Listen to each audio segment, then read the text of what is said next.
Pondicherry is a rare gem in South India, where the charm of French colonial history meets vibrant Tamil culture.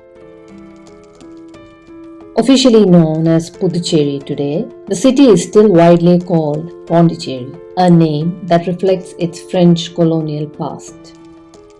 Well connected by air, rail, and road, this coastal city is perfect for a weekend escape.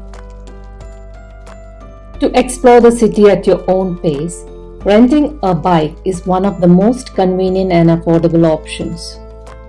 Rates typically range from 400 rupees to 500 rupees per day, giving you the freedom to move around with ease. Most hotels have tie-ups with rental agencies and can arrange a vehicle to be delivered directly to you. If you are deciding where to stay, the French Quarter, also known as White Town, is the most convenient base for exploring, though it tends to be more expensive compared to other parts of the city.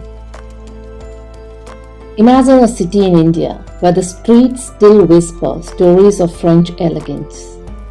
If you're wondering why this place still feels so deeply connected to France, the answer lies in its unique history. Established as a French trading post in 1674, long before the British Empire reached its peak, Pondicherry developed a colonial identity that still feels alive today. While the British left a unified India in 1947, instead of a simple handover, France negotiated a de jure transfer that gave the local people a genuine choice about their future. Residents were given a 6-month window to decide their nationality. Many chose to keep their French citizenship. A large number were descendants of soldiers who had bravely fought for France in the First World War, Second World War, and even the Indochina War. So even today, you will meet their descendants walking these streets. Many of them receive pensions from the French government. This allows them to enjoy a comfortable life in the elegant heritage villas of White Town. This unique blend of Tamil and French culture is what makes Pondicherry so incredibly special. Beyond the French Indians, you will also discover a European community here. Many are connected to Auroville, the famous international township just outside the city that welcomes people from over 50 nations. The city is still visibly divided by a central canal. On the eastern side lies the French Quarter, lovingly called White Town, with its graceful colonial buildings, tree-lined boulevards, and Mediterranean charm. On the western side is the heritage town, formerly known as Black Town, where the vibrant Tamil community has long thrived.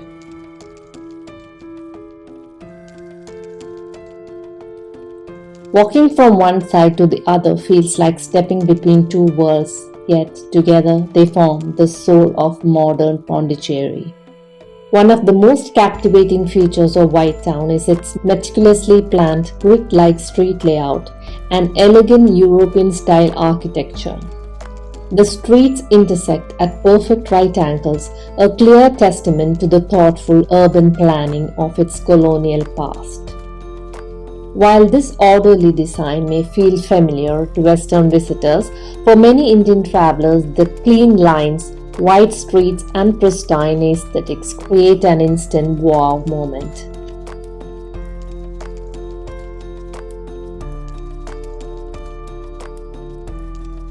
As you stroll through these historic streets, you will notice a deliberate and meaningful color palette that reflects both status and practicality. Mustard yellow was traditionally reserved for government buildings and the homes of high-ranking officials, symbolizing authority and importance. White adorned elite residences and religious institutions, representing purity and high social standing. Peach and terracotta tones are commonly seen on residential villas. These warmer, softer hues not only add charm but also help reflect the intense tropical sunlight and keep the buildings cooler. Blue and green frequently appear on doors and window shutters. These colors were chosen for their natural resistance to the corrosive effects of the salty sea air, making them both beautiful and functional in this coastal environment.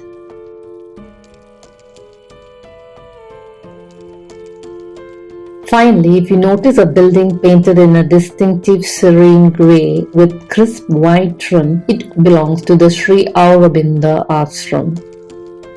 The ashram owns more than 400 properties across the French Quarter. To create a sense of harmony and spiritual calm, they maintain nearly all their buildings in the signature grey and white color scheme. When the French left Pondicherry, they handed over many important administrative and residential buildings to the ashram. This careful stewardship is one of the main reasons why the colonial French architecture in White Town remains so beautifully preserved today. The Sri Aurobindo Ashram was founded in 1926 by Sri Aurobindo and Mira Alfaza, lovingly known as the Mother.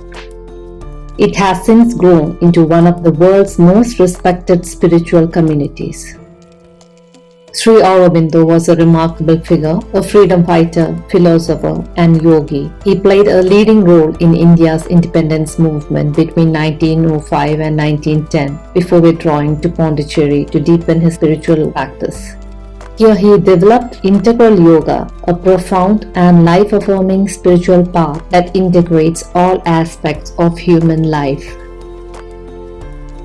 Visitors are welcome to enter the main building to see the Samadhi, the final resting place of Sri Aurobindo and the Mother, which is lovingly adorned with fresh flowers every day. The ashram maintains a strict code of conduct. Complete silence is required.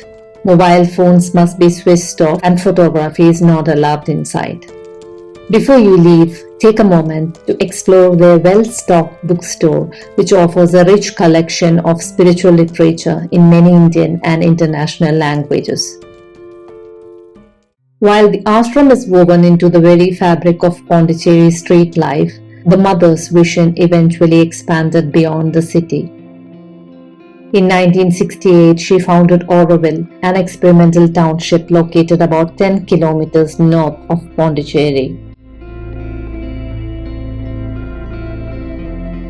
Often called the City of Dawn, Auroville was envisioned as a universal town where people from all countries can live in peace and progressive harmony above all creeds, politics, and nationalities.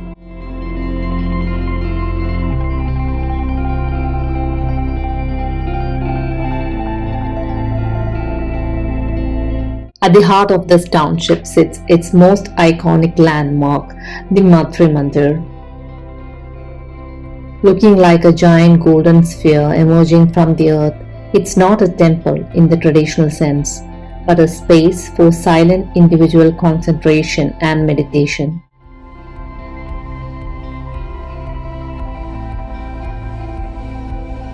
The structure is shaped like a blooming lotus with 12 petals, symbolizing divine consciousness. The sphere itself is covered with 1,400 golden discs designed to represent a radiating supramental sun. Visitors can obtain free passes to the Matrimandir viewpoint, a raised garden area that offers a beautiful panoramic view of the sphere and its surroundings. Keep in mind that the viewpoint closes by 5 p.m., so it's best to arrive early. There's a free shuttle service from the visitor center to the viewpoint, and only a nominal fee is charged for vehicle parking.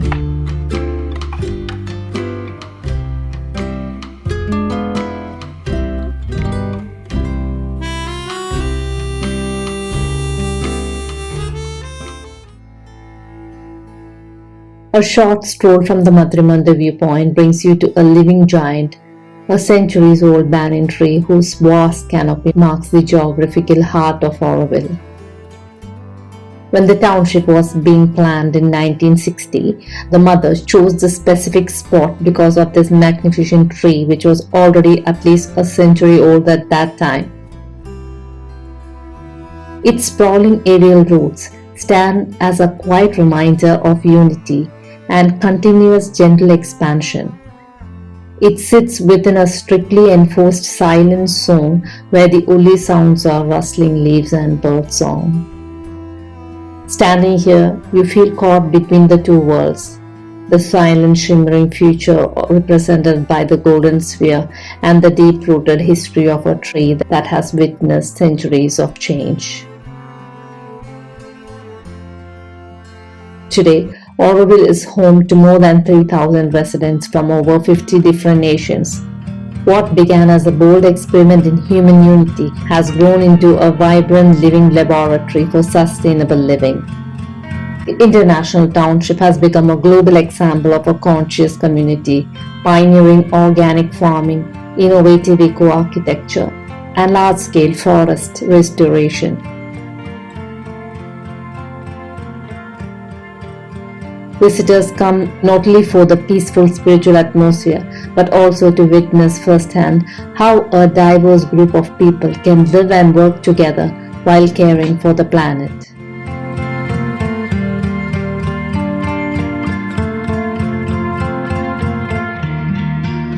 As you explore the township, you'll discover small outlets offering beautifully handcrafted items made by local residents, along with cozy cafes serving fresh homemade meals and delicacies.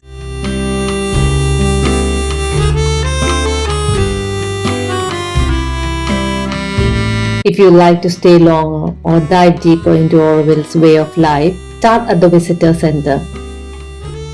Comfortable guest houses are available, but it's highly recommended to book in advance. Beyond the calm and beauty, Auroville also offers rich hands-on learning opportunities, from pottery and coffee roasting workshops to courses in permaculture and organic farming. By the time we reach the Basilica of Sacred Heart of Jesus, night has already settled in.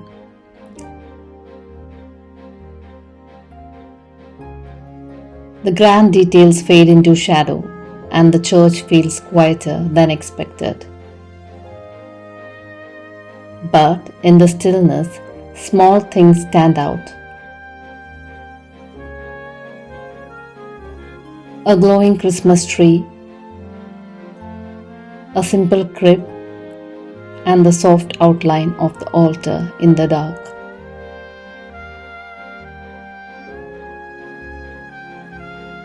It's a different kind of beauty, not in what is revealed, but in what is gently felt. We are now standing along the historic Coromandel coast on what locals affectionately called Rock Beach. This 1.5 kilometer stretch along the Gobert Avenue is a beating heart of White Town.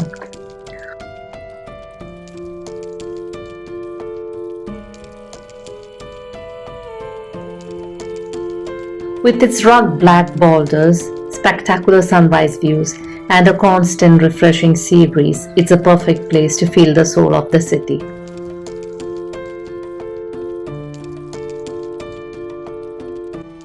While the promenade is the lively center of Pondicherry, the coastline offers a beach for every kind of traveler.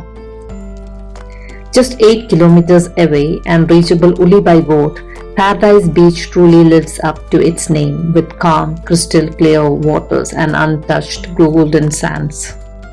To the north, Serenity Beach brings a different energy, favorite spot for surfers and home to lively beach cafes. Further along, Eden Beach offers a pristine, family-friendly escape and proudly holds a Blue Flag certification. For those who may not know, the Blue Flag is one of the world's highest honors for the beaches. These are only a few.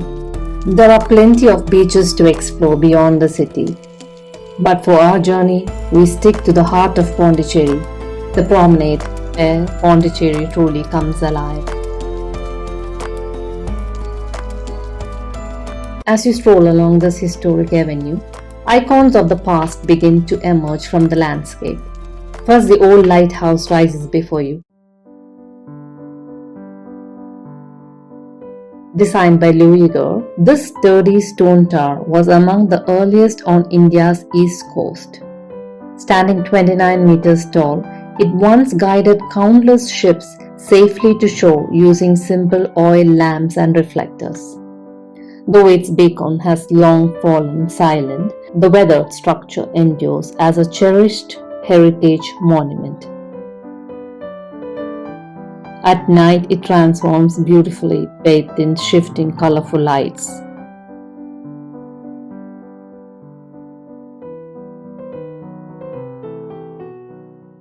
Just nearby stands a Mahatma Gandhi statue, a graceful 13-foot tribute to peace and non-violence. Encircling the memorial are 8 majestic monolithic pillars. These 300-year-old granite treasures were originally brought from the historic Jinji fort during the French colonial era. According to local legends, a secret tunnel once connected the statue area directly to Jinji fort. While historians have not confirmed the full story, this intriguing mystery only deepens the site's cultural charm and sense of wonder. For safety reasons, the underground chamber beneath the Gandhi statue is now permanently sealed. As you walk through the area, you come across a tribute wall, quietly honoring the freedom fighters who gave their lives for India's independence.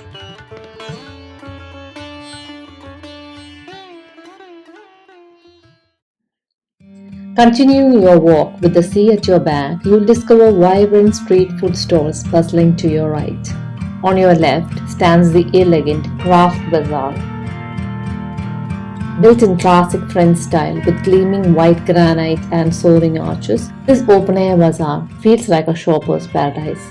What makes it truly unique is that the shops were intentionally designed without doors, creating a grand, welcoming corridor that invites you to wander freely.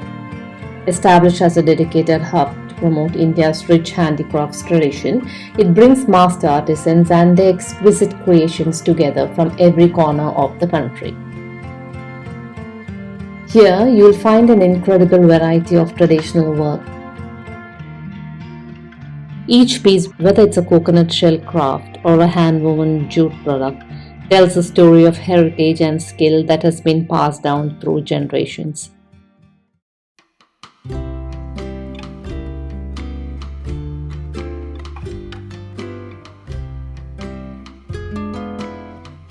At the far end of the promenade stands the statue of Joseph François Dupleix.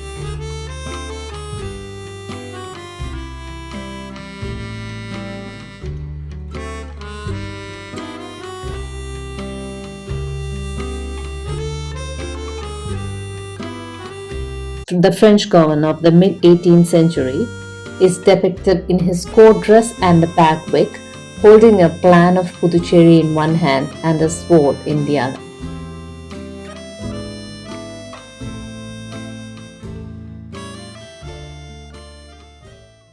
As you look out across the Bay of Bengal from the promenade, the skeletal remains of the Old Pier stretches out into the surf.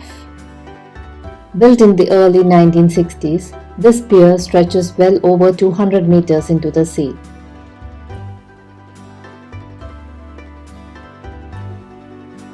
It was once the heartbeat of Pondicherry's maritime trade, with a railway line that reportedly carried cargo directly from ship to shore.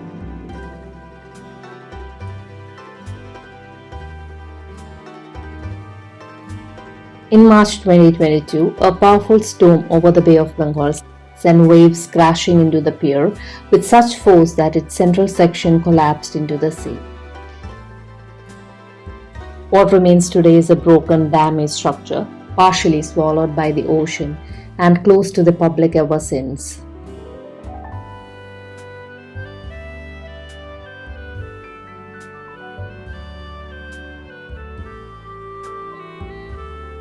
While it has become a cinematic landmark serving as a backdrop for films like Life of Pi, to the locals it remains as a reminder of the raw, unpredictable power of the sea that once built this gateway to the world and eventually brought it down. A quiet walk through the streets of French Quarter brings you to one of Pondicherry's most beautiful landmarks, Our Lady of Angels Church, also known as Église de Notre Dame des Anges. This is not just any church, it's actually the fourth church to be built on this very spot. Earlier structures here were destroyed during 18th century conflicts, most notably when the English razed the building to the ground in 1761. It's said that the land itself was gifted by Napoleon III. Facing east towards Bay of Bengal, the French deliberately positioned it so that the sailors approaching the Pondicherry coast would see it as the first landmark from the sea, a symbol of French faith and power welcoming them to shore.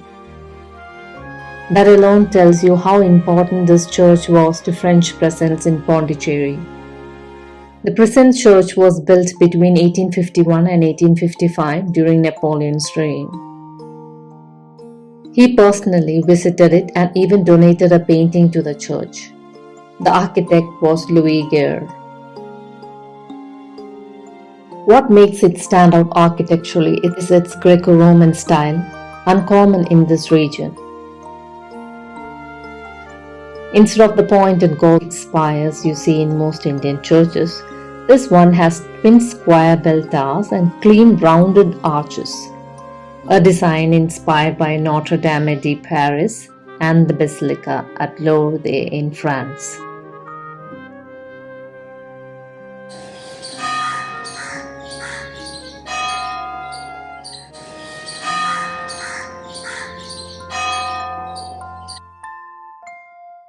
The exterior was built using a traditional mixture of limestone and egg whites, which gives it that smooth, almost marble-like finish.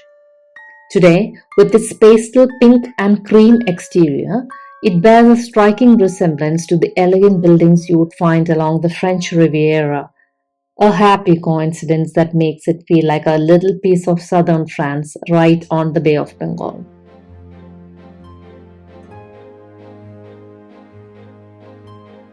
And to this day, it's the only church in Pondicherry that conducts Mass in three languages: French, English, and Tamil. That alone tells you a lot about the unique identity of the city. A few streets away, the atmosphere suddenly shifts. A vibrant, crowded lane appears. This is the gateway to Manakula Vinayagar Temple. Lined with vendors selling many kinds of flowers, garlands, and puja offerings. This temple was here long before French arrived in 1600s. Its name tells you its origin. In Tamil, Manal means sand and Kulam means pond. This was once a temple by a sandy pond near the Bay of Bengal. In 1688, when the French were building their fort nearby, they tried to remove the temple. The Ganesha idol was thrown into the sea, not once but multiple times, and each time it miraculously reappeared back in the sanctum. The French eventually gave up. They were so moved by what they witnessed that they actually became devoted to the deity themselves. Locals gave the idol an affectionate nickname, Vellaikaran Pillai, a name that reflects the deep fondness even the French colonizers developed for this deity. Now, while cameras are not allowed inside the inner sanctum, there's something fascinating about the temple's foundation that often goes unnoticed. Beneath the main pedestal lies a small pit that is always filled with water. No matter the season, the level never changes.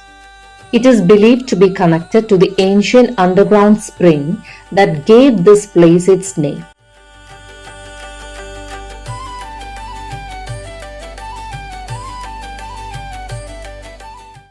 Legend says this spring was created by Lord Shiva himself to cool Ganesha after he consumed too much honey.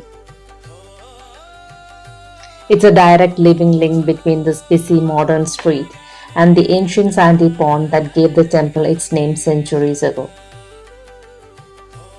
Inside, over 32 forms of Ganesha are enshrined, including a rare dancing form called Nartana Ganapati.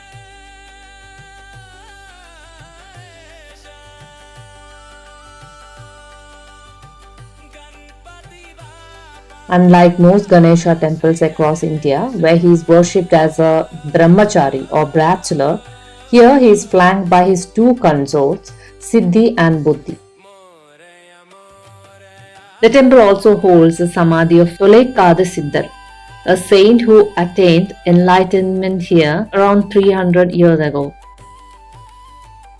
His name itself tells you something unique about him.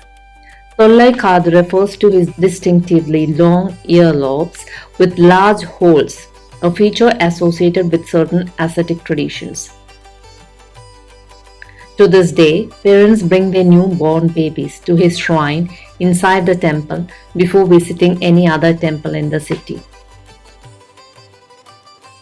As night falls, the temple comes alive with a very special ritual. Around 9:30 p.m., after the final prayers, a symbolic representation of Ganesha's feet is placed in a palanquin. To the sounds of Nagaswaram and Tawil, it is carried in procession to the Palliyare, the royal bedroom. It's a tradition usually reserved for Lord Shiva. Here, the presiding deity of Pondicherry retires for the night with the full honors of a king.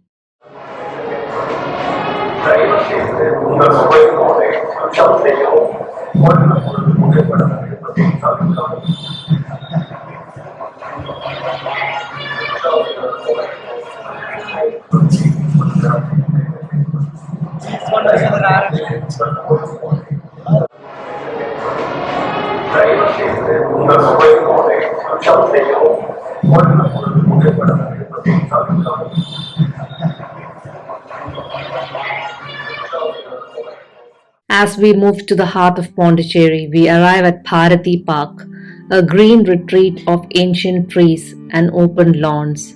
You'll often find groups of residents here caught up in lively conversations and passionate debates on politics, philosophy, or just everyday life. This tradition of gathering in the open air is part of the city's DNA, and it happens every day right here, under the shadow of one of South India's most remarkable monuments. And if you look carefully around the park, you'll spot four ancient stone pillars, remnants from the historic Jinji Fort.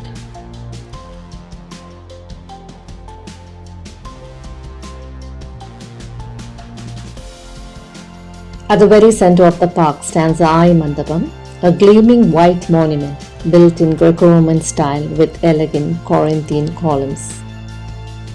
What makes it special is not just its beauty, it's a remarkable story behind it. The story begins in the 16th century during the reign of King Krishnadevaraya of the powerful Vijayanagara Empire. While visiting Pondicherry, the king spotted a beautifully lit ornate building near the coast. Being a deeply religious man, he assumed it was a temple and bowed before it in reverence. When he realized it was actually the home of a courtesan named Aayi, he was furious and ordered it demolished. Aayi did not beg for mercy. Instead, she made a remarkable offer. She would demolish her own home herself and use her wealth to dig a large water tank for the community. The king agreed. The tank she built became known as Aayi Kulam or Aayi Pond, located about 5 kilometers from the city. Centuries later, when the French colonized Pondicherry, they faced a severe water crisis. Every well they dug produced only salty water. Napoleon III sent his architect, Monsieur Lemercier, to find a solution. Lemercier stumbled upon Aayi Kulam, the 16th century tank, and found its water clean and abundant. He built a 5-kilometer underground tunnel to channel it directly into the French Quarter, finally solving the city's water problem. When Napoleon III heard the story of the woman behind that ancient tank, he was deeply moved. He ordered a monument to be built in her honor right here in the heart of the city. It was built in 1854 by architect Louis Gaya again. And here is something most visitors don't know. That elegant white monument with the fleur-de-lis on top is not just a memorial. is the official emblem of Pondicherry, a French tribute to a 16th century Indian woman now representing the entire city. As you stand before the Aayi Mandapam, you are looking at one of the most unlikely stories in Indian history. A courtesan's act of generosity, quietly solving a colonial water crisis 3 centuries later and earning a place at the very heart of the city forever. Leaving the bustling streets of the French Quarter behind, we arrive at the tranquil banks of Arikamedu River. This is Arikamedu, often called as the mother of all port towns in South India. If you have the time, take a slow boat ride through the lush mangrove forests along the river. It's a beautiful, serene way to approach the site. Today, it feels like a peaceful spot with weathered brick ruins and swaying palms. However, 2000 years ago, this tranquil spot was a bustling international hub. Archaeologists have uncovered dyeing vats and the remains of warehouses that once processed fine muslin cloth, a lightweight textile so prized that Roman elites wore it as a luxury. Excavations have unearthed Roman coins, glassware, tiny glass beads, and fragments of amphorae. The tall Mediterranean jars used for transporting wine and olive oil. Look down at the waist-high brick foundations you see here. These are the ancient layers dating back to the 2nd century BC. These discoveries show that Roman traders crossed thousands of miles of ocean to reach India, trading their gold for spices, semi-precious stones, pearls, and delicate beads, some of which have even been found as far away as Egypt. The tall arched structures that dominate the site today are actually the ruins of an 18th century French Jesuit mission house built around 1771 to 1773. The Jesuits cleverly constructed their seminary right on top of the ancient mounds. They reused bricks from the crumbling Roman-era structures. They are literally made from the same red clay bricks layered across centuries. These thick, elegant arches were not just decorative, they were smart, early engineering. They allowed the cool sea breeze to flow through the building, keeping it comfortable long before air conditioning. The raised ancient walls also acted like a natural levee, protecting the mission from the monsoon floods and the river's high tides. Today, Arikamedu is a tranquil sanctuary under the Archaeological Survey of India. Arikamedu serves as a powerful reminder that the story of Pondicherry's cultural exchange began long before the French arrived, echoing through 2 millennia of rich history. To uncover the tangible proof of the legends we have explored, we return to the heart of the French Quarter. Housed in a stately 18th century colonial building that once served as a law office, the Puducherry Museum stands as a silent guardian of the city's rich history. While photography is strictly restricted inside, the museum carefully guards invaluable evidence of Pondicherry's ancient global connections. Even before stepping inside, the museum's courtyard offers a breathtaking open-air display of the region's spiritual artistry. These weathered stone carvings depicting various Hindu deities serve as silent witness to centuries of devotion. The same ticket also grants access to the museum's painting gallery, where the focus shifts to the artistic evolution of the region. After tracing the ancient and the spiritual, we now step back into the rhythm of the city. Here, Pondicherry unfolds through simple, everyday moments. A glass of freshly squeezed juice by the roadside, a quick stop for local flavors, or an artist capturing faces in just a few strokes. Wander a little further, and the streets open into charming boutiques and colorful displays reflecting the city's creative spirit. Pondicherry is a true sensory delight where every street corner feels like a curated gallery. No journey through Pondicherry is complete without indulging in the city's most delicious modern legacy, authentic French baking.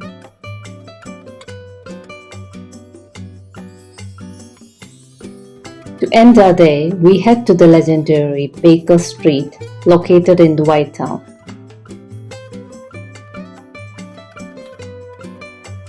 Though it feels like a timeless institution, this iconic spot was founded in 2008 by a French expat, Alain Christophe. He wanted to bring a true concept store to India. It wasn't just a bakery, it was a mission to prove that authentic French techniques, the kind found on the streets of Paris, could thrive right here in the tropical humidity of South India. The moment you step inside, the air is thick with the irresistible scent of butter and freshly toasted flour. From perfectly laminated croissants to baguettes that crackle with every touch, each item carries forward centuries-old French craftsmanship reimagined for the modern Ponty palate.